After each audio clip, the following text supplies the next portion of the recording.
நடிகர் சங்க கட்டுமான பணிகளுக்காகவே நிர்வாகிகளின் பதவிக்காலம் நீடிக்கப்பட்டுள்ளதாக சென்னை உயர்நீதிமன்றத்தில் சங்க பொதுச் செயலாளர் நடிகர் விஷால் விளக்கம் அளித்துள்ளார். தென்னிந்திய நடிகர் சங்கத்தின் 2022ஆம் ஆண்டு தேர்ந்தெடுக்கப்பட்ட நிர்வாகிகளின் பதவிக்காலம் கடந்த மார்ச் 19ஆம் தேதியுடன் முடிவடைந்தது. இந்நிலையில் கடந்த ஆண்டு செப்டம்பர் 8ஆம் தேதி நடந்த நடிகர் சங்க பொதுக்குழு கூட்டத்தில் மேலும் 3 ஆண்டுகளுக்கு பதவிக்காலத்தை நீட்டித்து தீர்மானம் நிறைவேற்றப்பட்டது. இந்த தீர்மானங்களை ரத்து செய்து உயர்நீதிமன்ற நீதிபதியை ஆணையராக நியமித்து தேர்தல் நடத்த கோரி நடிகர் நம்பிராஜ் என்பவர் சென்னை உயர்நீதிமன்றத்தில் மனு தாக்கல் செய்தார். இந்த வழக்கை விசாரித்த உயர்நீதிமன்றம் பதில் மனு தாக்கல் செய்ய நடிகர் சங்கத்திற்கு உத்தரவிட்டது.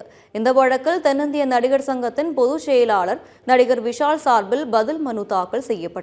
இந்த மனுவில் நடிகர் சங்கத்திற்கு கட்டிடம் கட்டும்படி 60% முடிவடைந்துள்ளது என்றும் புதிய நிர்வாகிகளை தேர்ந்தெடுப்பதற்கான தேர்தல் வேலைகள் தொடங்கப்படாமல் சங்க நிர்வாகத்தின் கட்டிடப் பணிகள் பாதிக்கப்படும் என்றும் பொதுக்குழு செயற்குழுவில் தற்போதைய நிர்வாகிகளுடைய பதவி காலத்தை மேலும் 3 ஆண்டுகள் நீடித்து ஒருமனதாக தீர்மானம் நிறைவேற்றப்பட்டதாக தெரிவித்துள்ளார்.